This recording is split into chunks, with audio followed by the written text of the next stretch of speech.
to Between the Lines. My name is Vasudev.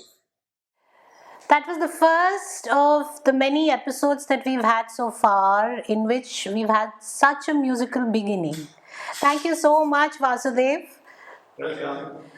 So, Vasudev Murthy draws inspiration from violin, yoga, animals, and insane poets.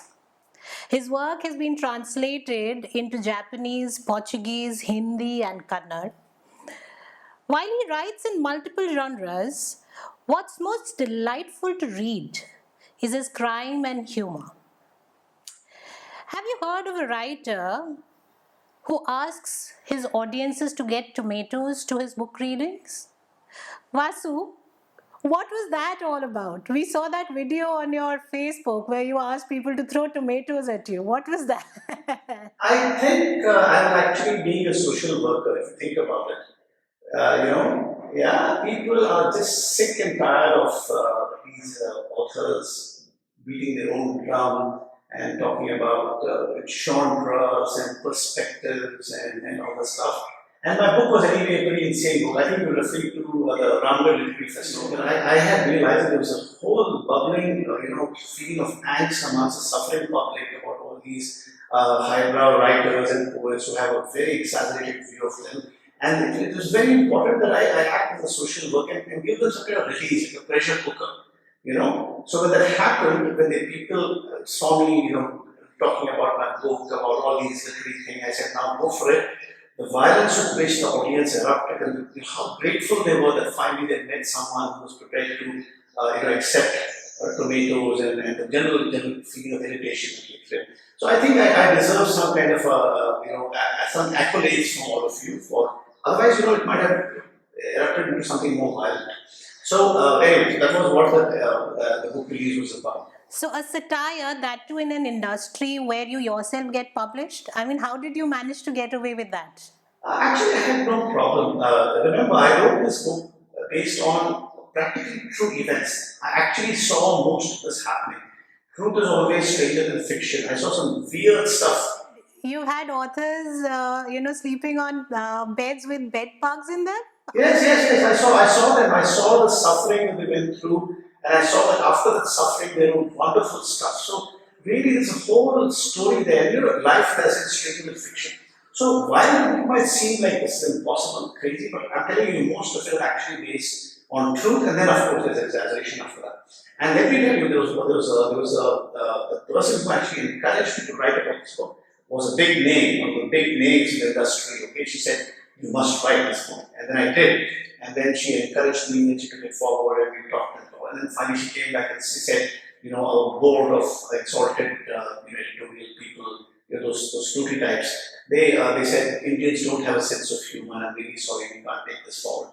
So I said, that's your loss. So then it went into 2 or 3, rounds with various publishers and so on. And finally, it did get published, but whoever published it. But I didn't have any real problem. Yeah. No, absolutely not. We see I think Harper published it finally, yeah? Yes, it is. Yes. Do you think, writers take themselves too seriously? Oh, obviously, they take themselves way too seriously. I mean, I think somehow what happens is somewhere during the school time, maybe in class 7 or 8 or someone tells them that, wow, writing is fantastic. And unfortunately, if too many of these inputs come in, then you suddenly believe that you're in the next, I don't know, either Asimov or Tolstoy or one of those things, and then you write and slay away. So of course they take themselves too seriously. You write about pain and suffering and misery and emotions and loss. That's what makes us really happy to write about stuff and inflict our savage, torture on the reading public. So I think yes, they do take themselves very seriously, and that's why someone who writes funny stuff is actually not taken seriously at all. They think, who's this guy creating a fuss? Well, we are talking about exalted deep stuff here. This guy is talking about frivolous stuff about whatever I wrote about. You know what I mean? So yes, I think they do take themselves too seriously. Does that make writing, satire or humor more difficult and more challenging? Well, in the sense, are you saying that should I compare with somebody else? No, I wouldn't. So I think actually, on a very slightly serious note, I think writing humor is actually quite difficult. All right, it's not that easy because it requires an ability to constantly engage the reader, and it needs to be unpredictable at all times. I mean, humor by definition is something when we laugh, it's a physiological reaction, a response to the unexpected. Right, you're reading something, and the very next line is something bizarre and unusual and something you didn't expect. That's when you laugh, right? So taking those kinds of thoughts and translating them into some kind of writing is not everybody's cup of tea. So that's the strange paradox. On the one hand, writing humor is difficult. On the other hand, people who write humor are not taking that seriously. So look at P. D. Woodhouse, for example, is a classic example. I mean, he was a genius. I don't know why he didn't win the Nobel Prize. I don't think he got it right. But he kept many generations of people, laughing like crazy. But I just think people who prefer to cry and suffer and weep and all that stuff, and that's when they say, wow, this is fantastic literature. But when you laugh, it's just not the same. So that's just the way it is. And has it ever happened that the reader or anybody for that matter has taken offense to what you've written? Well, I've had some poets who had, a few different opinions with me. Now, poets, by definition, are weepy people with low vitamin deficiency, vitamin deficiency, mostly with hunches. They're just not healthy people. They don't see the sunlight. It happened some years ago, Lipika, that I had attended a literary festival, and I conducted a very, widely acclaimed workshop. The word acclaimed, you've seen, everyone's acclaiming everyone, right? But this is an acclaimed workshop on how not to write poetry. Okay, so I said, you guys have got to understand that poetry is a deadly disease, and those who write poetry, they inflict problems on themselves. And I gave data, and I'm data driven and so on. I gave examples of people who died at an early age, who consumed the poetry, miserable poetry, and so on.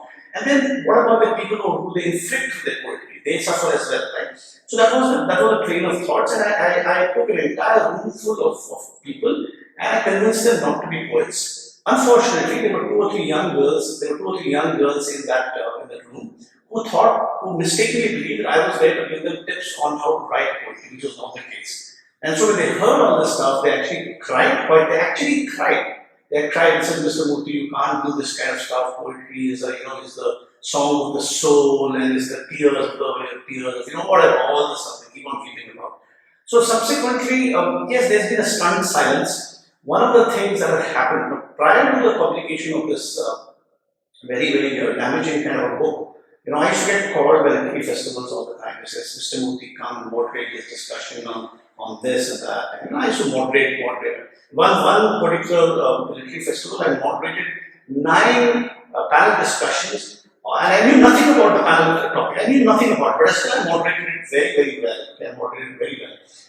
But still, after the publication of this highly damaging, libelous book, nobody's inviting me for any literary festival. I'm like, not welcome. So, well, that's a price I have to pay, and that's the way it is. Oh, but I hope they're publishing you. I think so. I mean, after all, unfortunately, they have been basically caught with their pants down in a way, right? So I have showed how it's an incredible nexus between all these different samosa makers and makers of phosphorus and I've read conductor. that, yeah. The whole thing, the nexus was it was never meant to be revealed. Nobody, it was supposed to be a secret amongst closed doors between the writers and publishers. It's a beautiful little, nice thing happening. And suddenly here I come along and I destroy it. Things would actually be offended. So I think a few people have unfriended me on Facebook, is my belief. But apart from that, maybe a couple of death threats, but that's, if you're a writer, you have to get used to that. People will send you death threats. So I'm okay with that. Those do come by email. Some people leave anonymous notes outside my gate. It's fine. I'm very happy to be brave. So I have not really had. Still, you managed to derive inspiration from these crazy poets and crazy bunch of people around you who leave notes at your doorstep. Because you see, they are actually giving me more and more ideas. They don't realize that rather than asking me to shut my voice, and I will stand up for the truth, right? And these kinds of interesting anecdotes, somebody just coming along while I'm shopping and they leave a little note, be careful, and I'm watching you. All these really strange things happen to you as a writer. And poets are very sensitive people by definition, right? So I have to be, very cautious. There was a short period of time I did have a bodyguard, but then afterwards, the problem kind of went down. So it's fine. I'm okay. Oh my God. Have you ever heard of a writer having a bodyguard?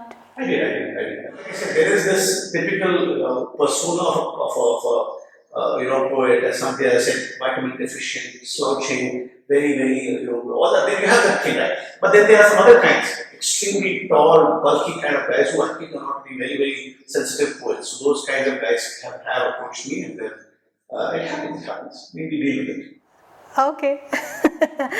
Now let's come to your first few novels, and of which I think the one there was a series. I think a couple of them on Sherlock Holmes. When after the death at Reichenbach, he's found in Japan and once in Timbuktu. Uh, how was your Sherlock different from that of Conan Doyle's? Okay, so that question requires a careful answer. First of all, I think it's presumptuous for me to compare myself with Arthur Conan Doyle. It's not even a fair question. I mean, he is a class apart. So, we're talking about a certain finesse, a brilliance, intelligence, etc., which is completely out there. And I don't think it's fair for me to even try to pretend I'm anything close to him. Right? Remember, he was writing his literature, his style was of a person in that particular time, right? Whereas my writing is different. We talk about 2010, whenever I started writing those novels. 100 years plus, but the way in which we used to write is different. So I'm making an attempt, a pale copy, if I might call it, of something going back more than 100 years, right? So obviously my style is not going to be as fluent, if I may put it, but I made an honest attempt because I like his writing. So it's not that. Second, the things that I have tried to do is I've tried to bring in more elements of travel. Both in Japan and Sherlock Holmes in Timbuktu involved extensive travel, right, across continents, countries, etc., etc. So that is possibly slightly different. Also, I've included a whole lot of music.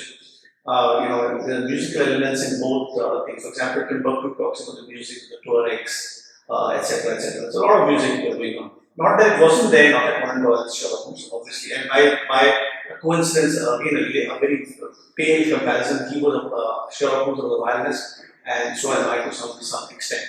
So I won't compare it. It's just that I just said I have the benefit in this age to have access to resources that other Conan Doyle didn't have. So therefore, I have an advantage that I have access to resources, whereas he had his brilliant mind and he came up with wonderful situations and ways to deal with it. So let's not compare. We just people in different times. I'm just trying to pretend to be there. Did I succeed? Well, that's what the reader has to do.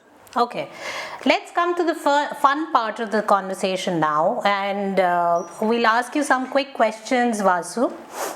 What do animals teach that humans can't? Oh, that's beautiful. Well, since you asked about animals' welfare is very central to my existence. Yes, Okay? I'm aware. Yeah, you're very Yeah. good. So obviously, I think there's a lot they teach. We have to actually humble in front of them. They are already in possession of those kinds of qualities like humility, simplicity, decency, all those beautiful things that we take a lifetime to struggle and work towards. And then we make a big song and dance about it. We don't care for material things, we don't want this, and we're forgiving, all the stuff we keep on making over a lifetime of 70, 80 years. They already have it from day one. So they ask for very little, right? They give an amazing amount of love and affection, and so for me, I think it's great to be of service to them. I don't look at them as pets or as though, they think by giving them a lot of affection and love. I think they deserve it. I think it's a great opportunity for me. I'm very grateful for the opportunity. Now, yoga has become more like a business, especially in India. You practice yoga. I think you spend almost an hour and a half every day. What do you think about this fact? Is it a fact in the first place, or do you think it's a Western opinion of India now? Or? Well, if somebody has chosen to commercialize yoga, what can I say? It's just that it's just such a wonderful practice that becomes better and more fulfilling over time. Today whatever I did today, for example, was just incrementally better and different in some particular way from yesterday. And there's no other way for you to explain. So it's not about getting into a particular position or posture or asana, but it's the whole process of doing that. And actually, the process of doing so is far more rewarding than the asana. So having said that, if somebody chooses to make a living by teaching others about this beautiful, self-exploratory way of looking at life and oneself and so on through yoga, I think it's perfectly fine. So you require both things. Sometimes people make yoga inaccessible by giving too much of shall we say, metaphysical overtones or overlays and so on, and they make it a little scary for people. So if somebody else has succeeded in bringing it down where an average person, man or woman, finds it, okay, I can do it. Then why not? So if they made it commercial, well, what can I say? It's just a matter of supply and demand. As long as the core principles continue to remain, great. I know that some people have attached some name, like I think I've heard of Bikram yoga, forest yoga, etc., goat yoga. Okay, these are innovations, you live with it. But then the more you innovate, the more you actually appreciate the core, the beautiful, pure essence of yoga. That's what I feel. So I've been doing it for years, and I still feel I actually know very little. Okay, I don't presume that I have a lot of knowledge. It's just, so if you've seen a few photographs of me, you're doing this or that, that's okay, that's just the end result. But I find the whole process calms me down, makes me more effective, more humble, I hope. Yeah. So if somebody wants to commercialize it, fine, no problem with them. I don't have any problem with this. What tips would you like to give writers who would like to explore humor, writing humor? Okay. So, unfortunately, the part about writing humor, I think also comes with a little bit of confidence. So first, of course, one would write on what you are confident about. And as I have seen my own journey as a writer, that typically you find yourself growing in confidence and ability, and your ability to write actually improves a little bit over time. It does. You're more confident and self-assured and so on and so forth. So the thing is, if you're looking for validation from somebody, then humor won't come to you easily. I think, frankly, the reason why I was able to write this book was because I didn't care that. I was not even looking for it to be published. So if somehow you have this whole thing, I need to get published, somehow I need to make a name for yourself, then I think basically you're a very serious person and you won't be able to appreciate humor. Just to let you know, this book took 6 years between the time it was written and the time it got published. And I didn't care because once it was rejected or people got scared and all that stuff, I said, fine, never mind, it's fine. So I thought the end of the world. So if you talk about tips, first of all, obviously in real life you need to be known as a funny person. So are you a funny person? What is it that makes you? What is that? Your sense of timing, the choice of words, your ability to mock at yourself, right? If all those things you have, then once you also have an ability to write in a simple, fluent way, that's great. But one thing I do want to say is that if you have read my book, which I think you have, I am deadly against using foul language as a vehicle to convey humor. I just don't like it. I've seen a lot of stand-up comedians. Every third word is a four-letter word, and everybody laughs crazily. If that's humor, more power to you. I don't care. There's not a single foul word. I think you'll agree with me in my book. I have not even used nothing. So I think that's good. That's important. Fascinating about it. Yes. Yeah. You don't need to resort to those things. You can still be funny in your own wacky, crazy ways. So again, it requires some time. You shouldn't take yourself too seriously. Again, laugh at yourself, find yourself, invite others to ridicule you. All those things that happen, you're okay. But of course, the ability to you have to have a good command of the overall thing of language, structure, and ideally you should have access to a brilliant editor. I think a writer without an editor is fundamentally quite naked. You really need an editor to help you. Some things the writer can't see, the editor can. I've been very fortunate and had some very good editors. Okay, what's the best way to live in these times? What would you say, especially given the lockdown and Corona and COVID is not going to go away very soon? So this is, well, of course, a very deep and deep question. But this is the best time for us to go back to the things that make us happy. Okay. So, for example, this guy. The violin, I have 2 or 3 violins. I like to go back to music. We listen to music quite a lot. Okay, so music, appreciation of music itself is something that can give a person reason to live. That's important. And right now we're so lucky that we can go and do all kinds of online courses. Right? So we've done a few of those courses as well. So that's fantastic. And I'm dabbling with ideas of how to write. But just for information, I'm actually being asked by a publisher to consider writing a book for children on yoga. So that's a coincidence. I'm going to be writing about a subject that I thoroughly enjoy. So what will come out of it, I'm not sure. So I have all these passions. Perhaps I'm unfortunate. So this is the best time for me to be passionate about those things. Instead of saying, I have to make a living, etc., which will come when it has to come. And we have discovered that we really need much less than we think we did to survive and be happy. So I don't have to go to an office anymore. I don't have to think about catching a flight. So all of a sudden, the pace and tempo of life has reduced beautifully. And that's fine, it's fantastic. Outside we see birds, flowers, wonderful things are going on outside and our eyes are finally open. So I don't have to be more philosophical in this. I'm just saying it's a time now to get back to our roots and passions, and I'm making the most of it personally. And since you talked about music and violin, what the ragas told me. I remember there was a book that was out a couple of years ago. What is it about? I see that on your shelf as well. Yeah. Yeah, may I show it to you? Yeah. Oh, please, yes. This was a couple of years ago. It was that. This is the one. Yeah. Okay. So this was a couple of years ago. It was a good 16 or 17 years ago. Okay. So let me share with you the background. Every book has a reason for coming to be, right? And in this particular case, it was that I happened to read a book of compositions by the late great Kumar Gandharva.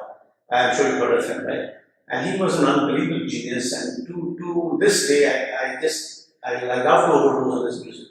So while reading that book on a train, I just was completely overwhelmed, and I was compelled. I had to write something.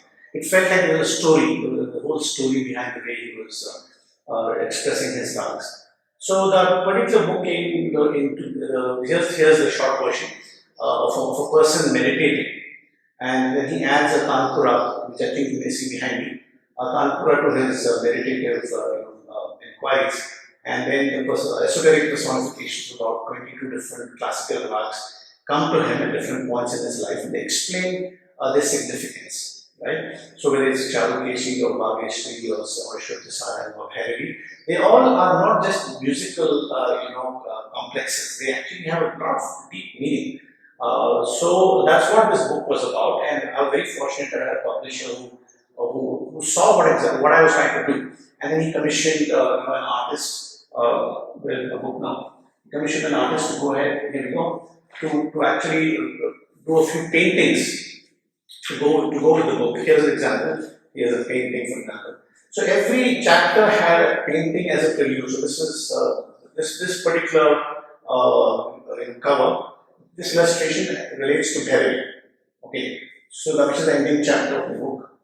So that's what they did. So they created this. If you ask me, except the fact that we didn't have an audio component to the book, but basically this was a lovely expression of art as well as music and literature. So even if it is a bit intimidating to some people who don't know classical music, if you can block it out, there's actually a story which runs through this of a person going through life and how music comes to him and helps him deal with it. That's what the book was about. So Vasudev Murthy, since you've brought this up, can we request you to please play Rag Bhairavi for us? Oh, okay, that's a nice.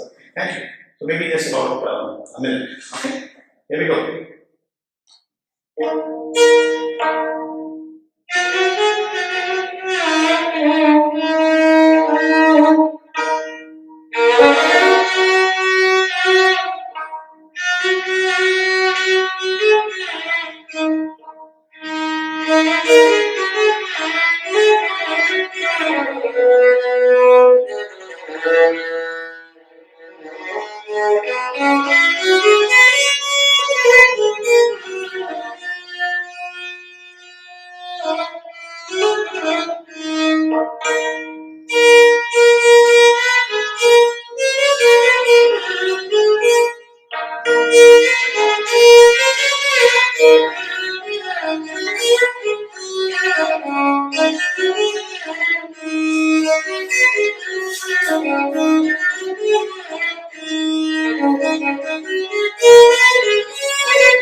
Thank you so much for giving me your time, Vasudev.